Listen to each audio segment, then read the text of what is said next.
एक बार फिर से आज हम आप समूह के सामने में एक नए वीडियो को लेके आए हुए हैं। ये मेरा 7वां पार्ट है अनमोल ऐप का। आप मेरे इस चैनल को सब्सक्राइब करके पिछले जितना भी वीडियो बना हुआ है अनमोल पे वो सभी देख सकते हैं। पहला से लेके छठा पार्ट तक ये 7वां पार्ट का वीडियो है। और भी बहुत सारे ऐप के बारे में मेरे इस चैनल में जानकारी है, जैसे DVDMS है, ये औषधि है, ई संजीवनी है, FPLMIS है, HMIS के बारे में। तो आप चैनल में सर्च करके देख सकते हैं सारे वीडियो को। तो फिलहाल हम ये आज 7वां पार्ट को लेके आए हुए हैं।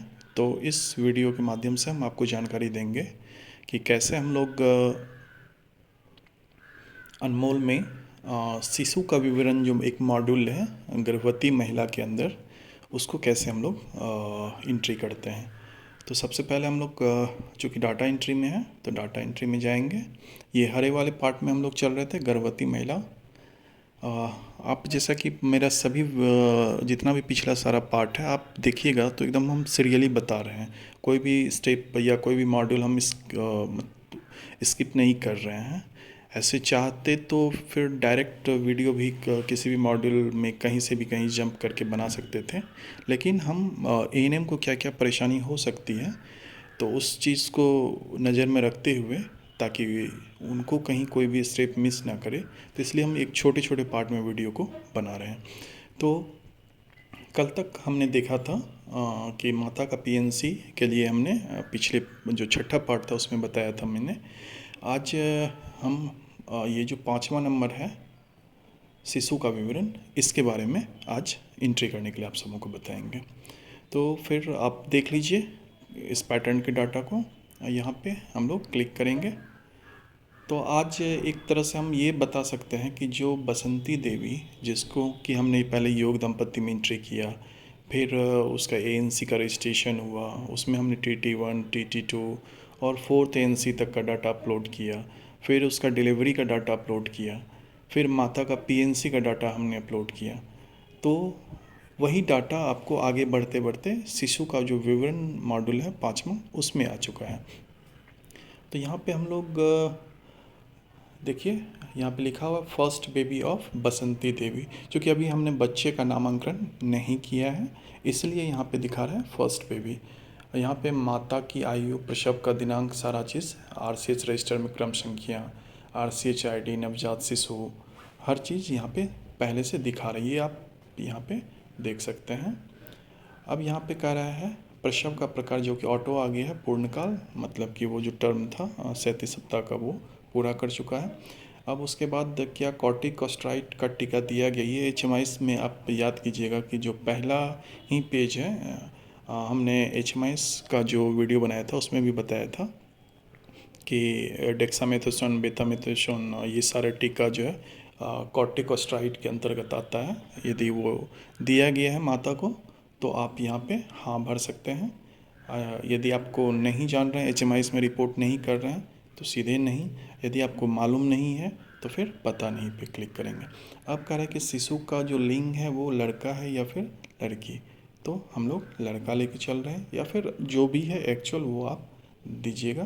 क्या शिशु जन्म के तुरंत बाद रोया? हाँ। अग्रिम चिकित्सा हेतु शिशु को उच्च स्वास्थ्य केंद्र को रेफर किया गया? यदि हाँ करते हैं, यदि नहीं करते हैं और लागू नहीं, ठीक है। तो फिलहाल हम लोग नहीं कर रहे हैं। क्या जन्म के समय शिशु में कोई विकृति देखी गई?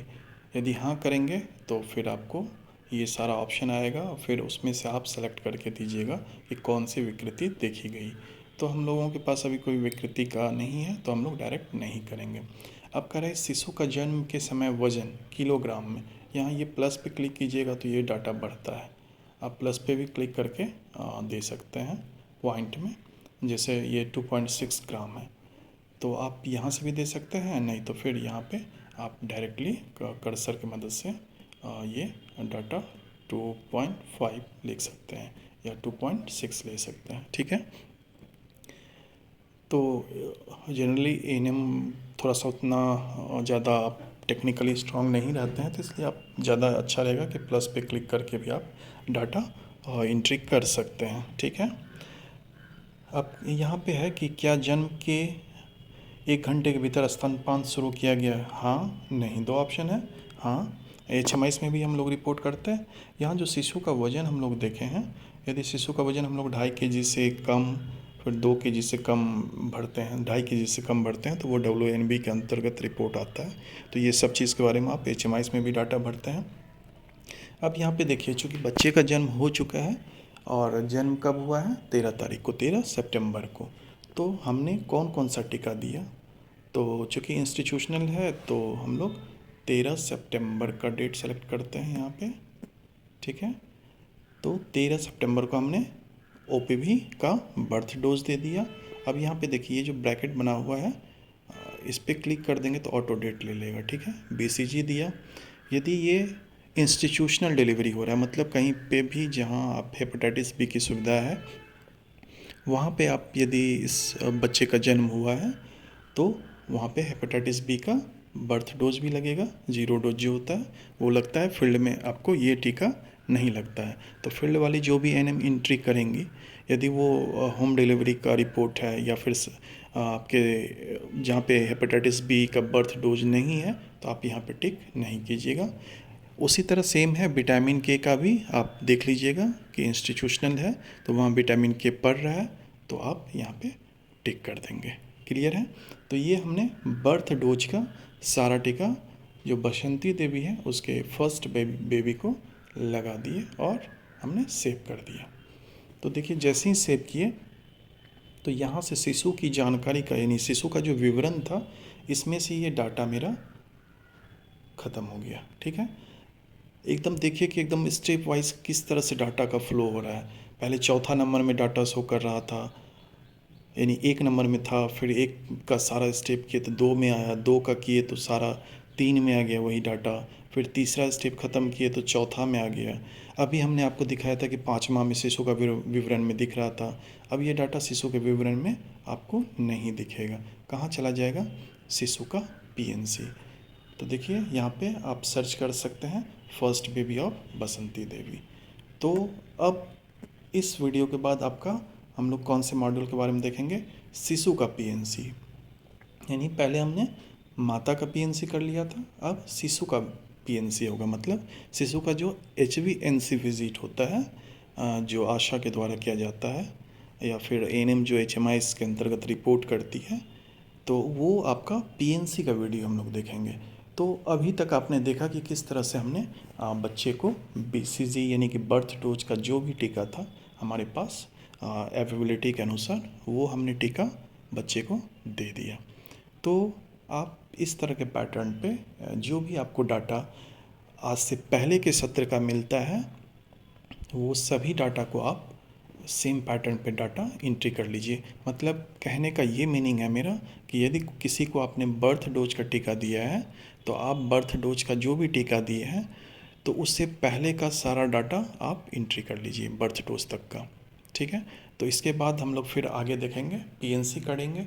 शिशु के PNC के बाद, चूँकि मातृ मृत्यु का नहीं है, गर्भपात में हमने पहले नहीं दिया है। यदि मातृ मृत्यु में पहले ANC के दौरान या फिर उसके बाद प्रसव के समय में यदि हम दिखा देते मातृ मृत्यु, तो फिर हम लोग MDR का केस यहाँ पे 7वां नंबर करते हैं। ठीक है। चूँकि ये मॉड्यूल में हम अभी ही बता दे रहे हैं कि ये तभी हम लोग 7वां कर पाएंगे जब हम लोग ANC या फिर जो MDR का केस है 15 से शायद 49 साल तक का है, मातृ मृत्यु के अंतर्गत जो हम लोग रिपोर्ट करते हैं, या फिर CDR का जो आपका 0 से 5 साल तक के बच्चे का रिपोर्ट है, वो आपका यदि आप बच्चे के विवरण में दिखा दीजिएगा कि बच्चे की मृत्यु हो गई, तो आपको यहाँ पे जो 0 दिख रहा है वो 1 दिखेगा। यदि मातृ मृत्यु आप ANC ड्यूरिंग ANC और आफ्टर डिलीवरी मातृ मृत्यु दिखा देते हैं, तो वो आपका डाटा यहाँ पे 7वां नंबर पे आ जाएगा। यदि आप ड्यूरिंग ANC गर्भपात में डाटा दिखा देते हैं, वहाँ पे ऑप्शन आता है, आप देखिएगा खोल के, पहले बता भी चुके हैं, तो वो डाटा आपका 8 नंबर में दिखेगा। तो क्लियर है। मतलब कि हम शिशु के विवरण के साथ साथ आज आपको बता दिए 7वां नंबर मॉड्यूल, 8वां नंबर मॉड्यूल और 9वां मॉड्यूल। ये तीनों में कब आएगा डाटा? जब हम लोग अपने डाटा में मातृ मृत्यु को दिखाएंगे, शिशु मृत्यु को दिखाएंगे और गर्भपात की सूची को दिखाएंगे। ठीक है, तो आप इस तरह के डाटा को जल्दी से एंट्री कीजिए और हम जस्ट इसके बाद कल परसों तक आपको शिशु का जो पीएनसी मॉड्यूल है उसको ख़त्म करेंगे और हम लोग फिर चले जाएंगे शिशु का देखभाल। तो यहाँ तक आप जल्दी से एंट्री कर लीजिए। अभी बहुत सारे कंसेप्ट को समझना है। अभी हम आपको डैशबोर्ड के बारे में, बहुत सारे मॉड्यूल हैं जिसके बारे में, एक एक मॉड्यूल के बारे में हम आपको अच्छे से बताएंगे ताकि आपको जो अनमोल का कंसेप्ट है वो कंसेप्ट क्लियर हो जाए। और फाइनल मेरा कंसेप्ट क्या है कि जो सर्विस हम लोग दे रहे हैं बेनिफिशियरी को, उन तक सभी सुविधाओं को हम लोग कैसे पहुंचा सके और कैसे उसको रियल टाइम में अपने ऐप में एंट्री कर सके और उसकी एक सूची हम लोग बना सके। सूची कहने का मतलब हो गया कि RCH रजिस्टर जो आपको 2.0 पिंक कलर का दिया गया है उसमें सारे डाटा को आप कन्वर्ट कर सकें। तो ये चूँकि ऐप आपका है अनमोल, तो इसमें जितना भी आप सारा एंट्री कर रहे हैं एकदम सारा सीरियली आपका एक रजिस्टर भी तैयार होते जा रहा है।